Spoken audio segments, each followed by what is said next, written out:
जय हिंद एवरीवन। ये practice set number 2 है। इससे पहले 1 अपलोड किए हुए हैं। अगर आप लोग नहीं देखे होंगे तो देख लीजिए। बहुत अच्छा क्वेश्चन इस बुक में है। और अगर आप लोग प्रैक्टिस सेट करते हैं अगर डेली, तो आप लोग को एग्ज़ाम में बहुत फ़ायदा मिलेगा। बहुत अच्छा चीज़ है एग्ज़ाम से पहले प्रैक्टिस सेट को करना। तो आइए स्टार्ट करते हैं इस प्रैक्टिस सेट को। पहला जो है सामान्य ज्ञान देखते हैं, उसके बाद फिर जो भी आएगा देख लेंगे। धर्मनिरपेक्ष शब्द को किस संवैधानिक संशोधन अधिनियम द्वारा भारत के संविधान की प्रस्तावना में जोड़ा गया? धर्मनिरपेक्ष को प्रस्तावना में जोड़ा गया, ठीक है। कौन सा संविधान संशोधन हुआ वो आपको बताना है, ठीक है। तो ये हो जाएगा 42वां संवैधानिक संशोधन अधिनियम 1976। कब होगा? तो 42वां संविधान संशोधन 1976। आगे है सविनय अवज्ञा आंदोलन के संबंध में निम्नलिखित में से कौन सा कथन गलत है? तो गलत बताना है।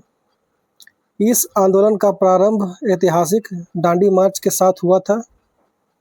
तो हाँ, ये सही बात है। इस आंदोलन में सम्मिलित लोग द्वारा सरकारी कानूनों का बहिष्कार किया गया, सही है। अंग्रेजी सरकार द्वारा भारतीय राष्ट्रीय कांग्रेस को अवैध घोषित कर दिया गया, ये भी सही है। आगे है 5 मई 1930 को गांधी जी के गिरफ्तारी के साथ यह आंदोलन समाप्त हो गया। तो नहीं, गांधी जी अप्रैल 30 को ही गिरफ्तार हुए थे, 5 मई को नहीं। इस तरह से यही रॉन्ग है और आपसे गलत पूछा है तो ये सही हो जाएगा।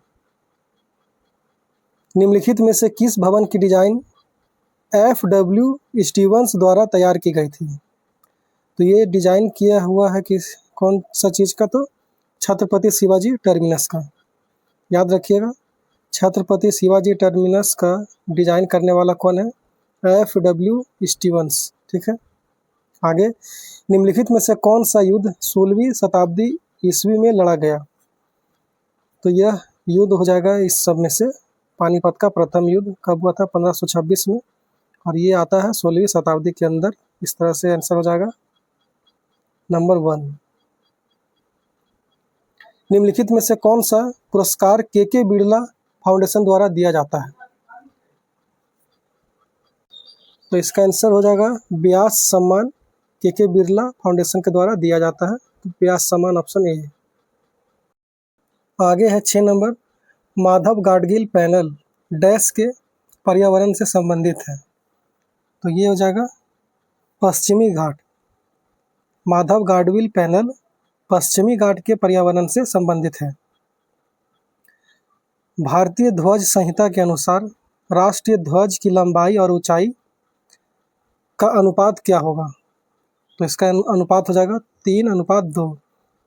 लेंथ है 3 और ब्रेथ है 2, 3:2 का अनुपात हो जाएगा। आगे है लाइफ ऑफ पाई नामक उपन्यास की लेखिका या लेखक निम्नलिखित में से कौन है? तो बहुत फेमस ये बुक है, आप लोग बताएं इसका आंसर क्या होगा? Yann Martel, option number 4। Life of Pi, Yann Martel. Bharat में एंजल कर डैश से संबंधित है। तो ये है स्टार्टअप से, ठीक है। तो भारत में एंजल कर जो है स्टार्टअप से संबंधित है। भारत की नृत्य शैलियों के संदर्भ में निम्नलिखित में से कौन सा युग्म सही नहीं है? तो आंसर हो जाएगा गोमीरा कर्नाटक, ये सही नहीं है। बाकी कालबेलिया राजस्थान का है, सही है। सत्रिया असम, गोटीपुआ उड़ीसा, ये सब सही है। गोमीरा कर्नाटक का नहीं है। मुगलों के घरेलू जीवन को संदर्भित करने के लिए निम्नलिखित में से किस शब्द का उपयोग किया जाता था? तो आंसर हो जाएगा हरम। मुगलों के घरेलू जीवन को संदर्भित करने के लिए हरम शब्द का प्रयोग किया जाता था, हरम। निम्नलिखित में से कौन सा शहर विजयनगर साम्राज्य की राजधानी थी? तो आंसर है चंद्रगिरी। विजयनगर साम्राज्य की राजधानी चंद्रगिरी। अरीबादा शब्द निम्नलिखित में से किससे संबंधित है? तो अरीवादा संबंधित है ओलिव रिडले कछुआ से। ओलिव रिडले कछुआ से।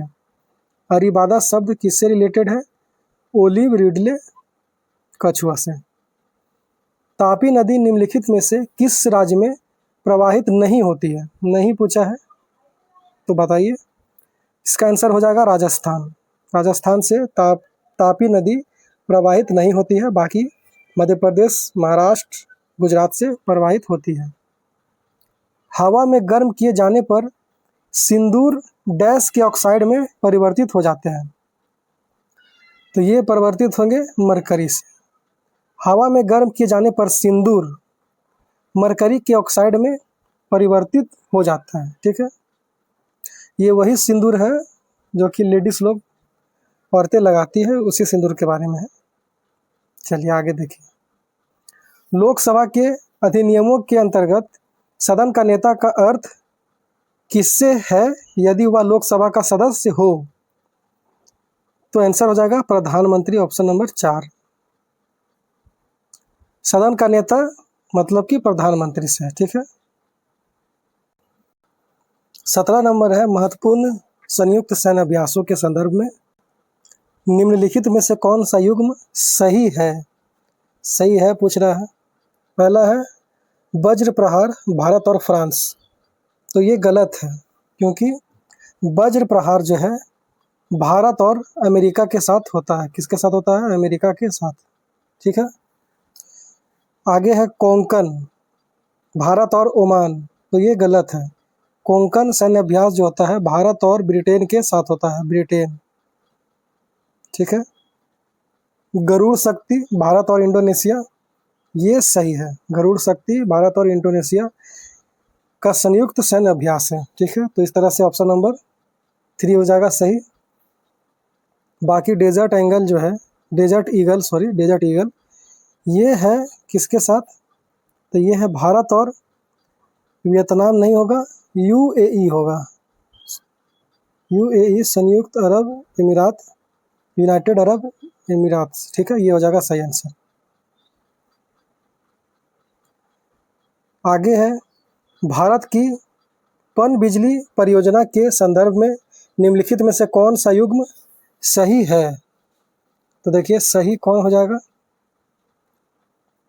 कोटेश्वर बांध उत्तराखंड या कोटेश्वर परियोजना उत्तराखंड। तो हाँ, ये सही बात है। ये हो जाएगा ऑप्शन नंबर 1 सही। बाकी इदुक्की परियोजना, इदुक्की है केरल में, लिखा क्या है? आंध्र प्रदेश। तो हो जाएगा गलत। कोसी है झारखंड में, तो नहीं, कोसी नेपाल में हो जाएगा। कोसी परियोजना नेपाल। शिव समुद्रम बांध कहाँ है? कर्नाटक में, और यहाँ दिया है केरल। कर्नाटक में होगा शिव समुद्रम। फिर से सुन लीजिए, इदुक्की हो जाएगा केरल, कोसी का होगा नेपाल, शिव समुद्रम होगा कर्नाटक। ठीक है। चलिए आगे देखते हैं। निम्नलिखित में से कौन सा शैव संप्रदाय नहीं है? तो बताइए कौन सा नहीं है?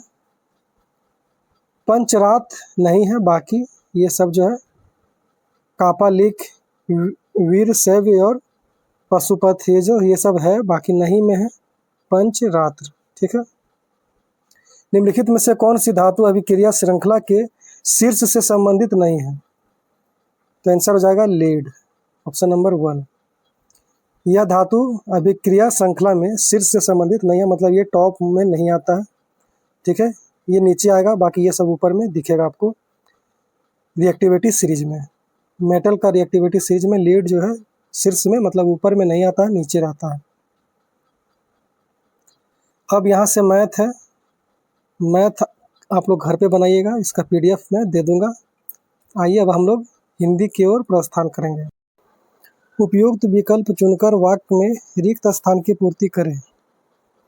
रामलीला मैदान दर्शकों से भरा था। किस तरह से भरा था? लबालब, टकाटक, खचाखच, सटासट। तो आंसर हो जाएगा खचाखच, ऑप्शन नंबर 4। आगे देखिए, निम्नलिखित वाक्य में उसका प्रथम अंश संख्या 1 के रूप में दिया गया है। शीर्ष अंशों के क्रमानुसार व्यवस्थित विकल्प का चयन करें। प्राचीन परंपरा के अनुसार। अब इसके आगे कौन सा आएगा सीक्वेंस में बताइए। तो आंसर होगा ये वाला 1 नंबर। प्राचीन परंपरा के अनुसार मणिपुरी नृत्य में रास सारी रात होता है जिसमें सभी लोग आनंद लेते हैं। तो आंसर हो जाएगा ऑप्शन नंबर 1। उपयुक्त शब्द का चयन करके वाक्य में रिक्त स्थान की पूर्ति करें। मैं निरंतर कार्य करने का डैश हूँ। क्या हो जाएगा? अभ्यस्त हूँ। Option number 2। मैं निरंतर कार्य करने का अभ्यस्त हूँ। ठीक है। शराब पीकर तुमने धर्मात्मा पिता के नाम कलंक लगा दिया। वाक्य में रेखांकित अंश को प्रतिस्थापित करने के लिए सर्वाधिक उचित विकल्प कौन सा है? कलंक की जगह पर और फिर क्या लगा सकते हैं ये बताइए। बट्टा, टट्टू, सट्टा, टीका। तो सही होगा बट्टा। क्या हो जाएगा? बट्टा।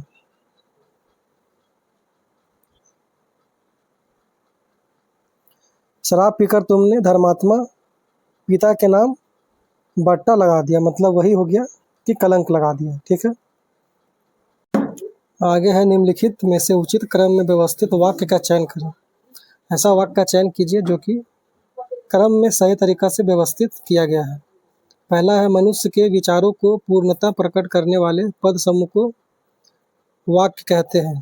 तो ये पूर्णतः व्यवस्थित है, यही सही है। ऑप्शन नंबर हो जाएगा 1। आगे है रिक्त स्थान की पूर्ति हेतु उपयुक्त विकल्प का चयन कीजिए। गोली लगने से डैश के कारण सैनिक रात भर कराहता रहा। तो आंसर हो जाएगा पीड़ा के कारण। किसके कारण? पीड़ा के कारण। गोली लगने से पीड़ा के कारण सैनिक रात भर कराहता रहा। निम्नलिखित वाक्य के पदों का क्रम अव्यवस्थित है। उचित क्रम में व्यवस्थित विकल्प का चयन करें। तो इसको आप लोग देखिए। त्याग, उत्सर्ग और आदर्श भारतीय साहित्य का है। तो इसको व्यवस्थित जब कीजिएगा तो होगा त्याग और उत्सर्ग भारतीय साहित्य का आदर्श। 2 हो जाएगा सही। अब इस गद्यांश से इसको आप लोग यहाँ पे वीडियो को पॉज पढ़ें, उसके बाद आप लोग आंसर कीजिएगा। मतलब अभी आप लोग पढ़ लें, फिर पढ़ने के बाद मेरे साथ वीडियो को फिर प्ले कर दीजिएगा। अभी पॉज करके पढ़ लीजिए, मैं आपको सीधा आंसर की तरफ ले चलता हूँ। गद्यांश में दिए गए शीतल शब्द का विलोम क्या है? तो शीतल शब्द का विलोम होगा उष्ण। क्या हो जाएगा? उष्ण। गद्यांश का उचित शीर्षक निम्न विकल्पों में से क्या होगा? जब आप पूरा गद्यांश पढ़ेंगे तो आपको समझ में आएगा कि शीर्षक जो है वो जल है। क्या है? जल। जल और मानव जीवन का संबंध कैसा है? तो जल और मानव जीवन में संबंध अत्यंत घनिष्ठ है। कैसा? अत्यंत घनिष्ठ। इस तरह से हिंदी खत्म होता है। रीजनिंग आप लोग PDF देख के बनाइएगा और ये रीजनिंग ज़रूर बनाइएगा, आप लोग को एग्जाम में बहुत हेल्प करेगा। इसी पैटर्न पे आप लोग को एग्जाम में भी मिलेगा।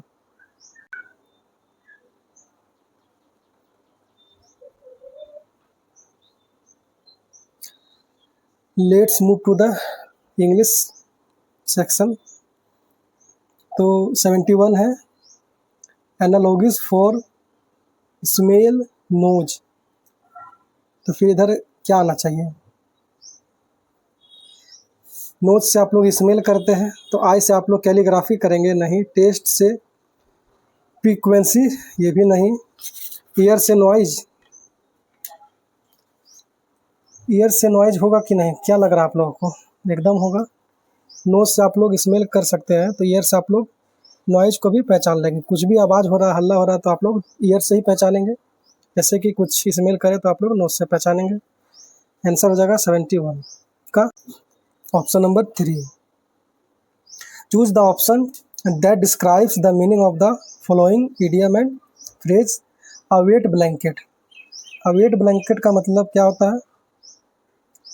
तो देखिए, जब हम करवाए थे ब्लैक बुक का इडियम एंड फ्रेजेस तो उसके टॉप 200 के अंदर ये था। इसका मतलब होता है कि कोई भी खुशी को नाश कर देना, चौपट कर देना, काम बिगाड़ देना। तो इस हिसाब से यहाँ पे कोई ऑप्शन ही नहीं है और एक ऑप्शन दिख रहा है नन ऑफ दिस, तो यही हो जाएगा ऑप्शन नंबर 4।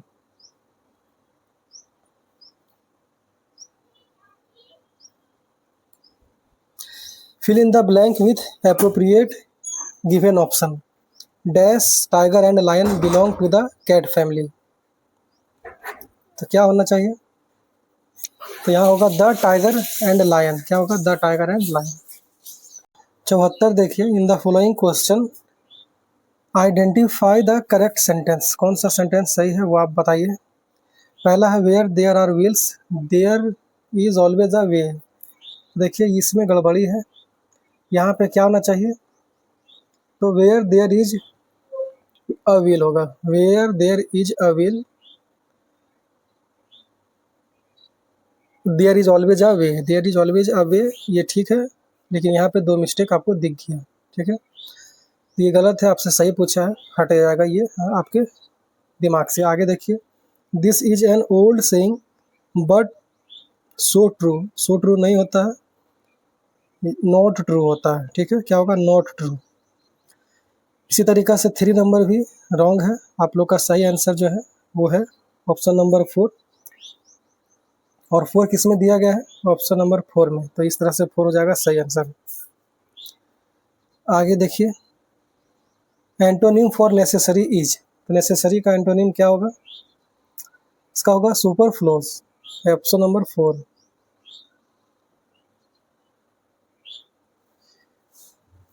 एंटोनिम पूछा था तो नेसेसरी मतलब ज़रूरत, और सुपरफ्लोज मतलब वैसा चीज़ जिसका ज़रूरत नहीं है, एक्स्ट्रा हो जा रहा है, वो भी काम बिगाड़ने के लिए वो एक्स्ट्रा आ रहा है। 76 नंबर है, choose the most suitable preposition. Contentment is essential dash happiness. Contentment का मतलब होता है संतोष। क्या होता है? संतोष। तो संतोष इज एसेंशियल टू हैप्पीनेस हो जाएगा सही आंसर। ठीक है,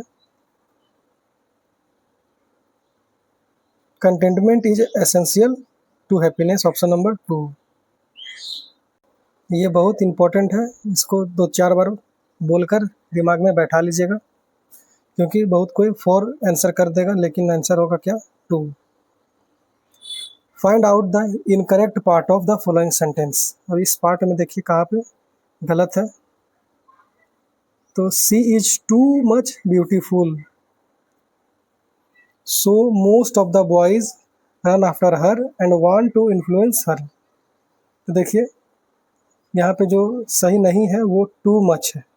ठीक है, इसी में मिस्टेक है, यहाँ पे क्या है? तो टू नहीं रहना चाहिए था। ठीक है, ये जो टू है इसका यूज हम लोग नेगेटिव चीज़ को दिखाने में, दर्शाने में करते हैं। ठीक है, TOO का यूज नेगेटिव चीज़ को दिखाने में यूज करते हैं। तो सी इज मच ब्यूटीफुल रहता, ये सही था। सी इज टू मच ये हो गया सुपरफ्लोज टू के कारण, ये हो जाएगा गलत।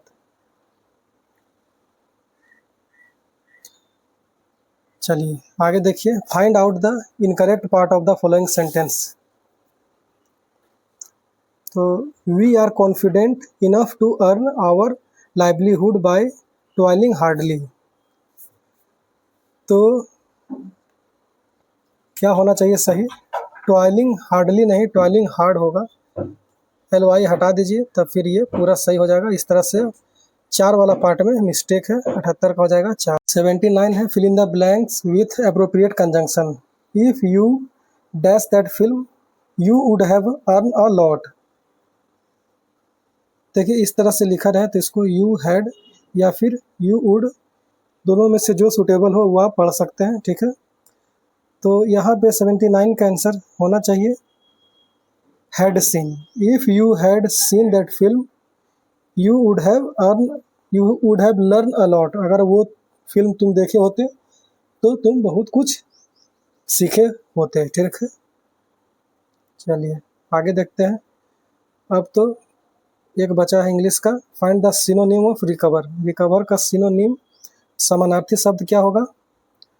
तो हील होगा। क्या होगा? हील। हील मतलब भी ठीक होना होता है, रिकवर मतलब भी उसी टाइप का मीनिंग देता है। रिकवर करना या फिर हील करना दोनों सेम है। आगे है MS एक्सेल 2010 रिबन बार में डैश टैब में अनहाइड विकल्प मौजूद रहता है। अनहाइड विकल्प, अनहाइड जो ऑप्शन होता है वो किस टैब में मिलेगा आपको? MS एक्सेल 2010 में तो ये मिलेगा आपको व्यू, व्यू में, व्यू टैब में मिल जाएगा। क्या? अनहाइड। आंसर हो जाएगा व्यू। MS वर्ड 2010 में यदि आप किसी टेबल के भीतर टैब की दबाते हैं तो कर्सर टेबल के अगले डैश पर चला जाता है। तो टैब दबाइएगा जब अगर आप, तो ये चला जाएगा अगले सेल में। कहाँ चला जाएगा? अगले सेल में। चलिए आगे। निम्नलिखित में से कौन सा इफेक्ट MS वर्ड 2010 के फॉन्ट डायलॉग बॉक्स में उपलब्ध नहीं है? Italic, bold, fancy, subscript. कौन रहता है, कौन नहीं रहता है? तो ये तीनों रहता है। नहीं रहता है फैंसी। तो आपसे पूछा है कौन उपलब्ध नहीं रहता है, तो ऑप्शन नंबर 4 हो जाएगा सही। निम्नलिखित में से कौन सा कीबोर्ड शॉर्टकट क्रोम ब्राउज़र में वर्तमान पेज के लिए गैर संपादन योग्य HTML सोर्स कोड प्रदर्शित करने के लिए उपयोग किया जाता है? आंसर हो जाएगा CTRL+U। CTRL+U keyboard shortcut Chrome browser में वर्तमान पेज के लिए गैर संपादन योग्य HTML सोर्स कोड प्रदर्शित करने के लिए उपयोग किया जाता है। निम्नलिखित में से किस प्रकार की इंटरनेट सर्विस के लिए केबल या फ़ोन लाइन की आवश्यकता नहीं होती है? तो आंसर हो जाएगा सैटेलाइट। सैटेलाइट इंटरनेट सर्विस के लिए ना आपको केबल चाहिए, ना फ़ोन लाइन की आवश्यकता पड़ेगी। MS वर्ड 2010 में निम्नलिखित में से कौन सा फीचर किसी डॉक्यूमेंट में चयनित टेक्स्ट में एक सीधी रेखा खींचने के लिए उपयोग किया जा सकता है? आंसर हो जाएगा स्ट्राइक थ्रू, ऑप्शन नंबर 2। क्या हो जाएगा? Strike through.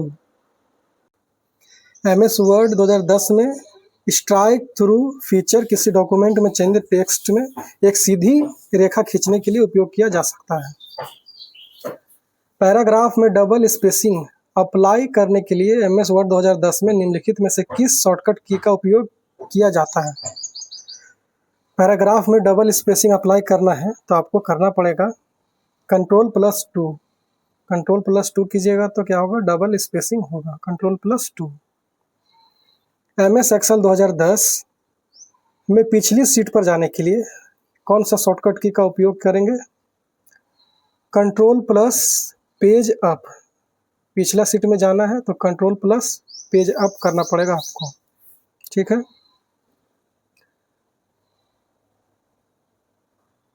अगर नेक्स्ट सीट में जाना है तो Ctrl+पेज डाउन। तो नेक्स्ट में जाएंगे, पहले जाना है तो Ctrl+पेज अप। कौन सा वैध ईमेल एड्रेस है? कौन सा ईमेल एड्रेस सही है, गलत है? ये 2 नंबर सही है। बाकी ये भी तो फिर बीच में ऐट आ रहा है @ ये गलत हो जाएगा, ये भी गलत हो जाएगा, ये तो गलत है ही। 2 नंबर हो जाएगा सही। 90 देखिए। MS एक्सेल 2010 के एग्जैक्ट फंक्शन के संदर्भ में निम्नलिखित कथन पर विचार करें। तो विचार कीजिए आप लोग। इसका आंसर क्या होना चाहिए? P पढ़ते हैं। यह 2 टेक्स्ट स्ट्रिंग की तुलना करता है यदि वे बिल्कुल सामान्य हैं तो ट्रू प्रदर्शित करता है। Q में है यह 2 टेक्स्ट स्ट्रिंग की तुलना करता है यदि वे बिल्कुल समान नहीं है तो 1 प्रदर्शित करता है। R स्टेटमेंट है यह 2 टेक्स्ट स्ट्रिंग की तुलना करता है और यदि वे बिल्कुल समान नहीं है तो फॉल्स प्रदर्शित करता है। निम्नलिखित में से कौन सा कथन सत्य है? तो सत्य है ये आपको बताना है। तो केवल P और R है, Q नहीं है। इस तरह से हो जाएगा 4 नंबर सही आंसर। क्रोम ब्राउज़र में वेब पेज का सोर्स कोड देखने के लिए निम्नलिखित में से किस कीबोर्ड शॉर्टकट का उपयोग किया जा सकता है? Ctrl+U का यूज करेंगे। क्रोम ब्राउज़र में वेब पेज का सोर्स कोड देखने के लिए Ctrl+U शॉर्टकट की का प्रयोग करेंगे। 92 देखिए, MS एक्सेल वर्कशीट में B5 सेल को सेलेक्ट करने के बाद शिफ्ट की दबाने पर और फिर G9 सेल पर क्लिक करने पर कुल कितने सेल सेलेक्ट किए जाएंगे? आंसर हो जाएगा ऑप्शन नंबर 2 मतलब कि 30।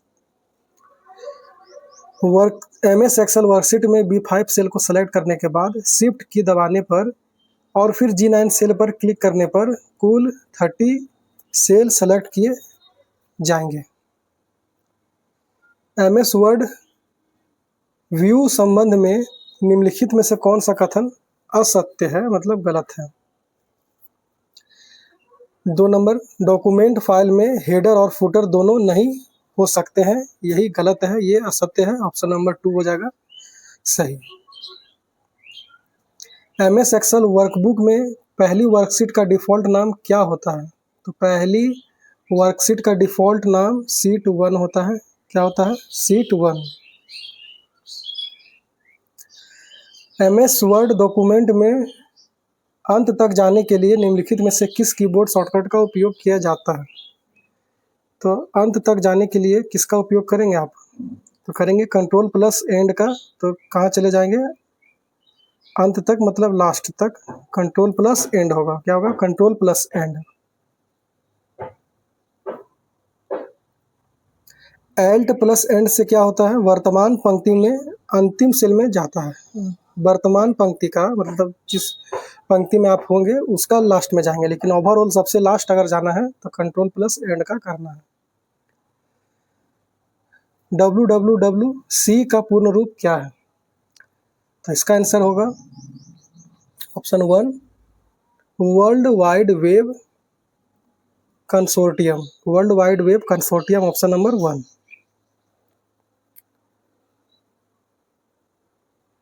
निम्नलिखित MS एक्सेल फॉर्मूला का परिणाम क्या होगा?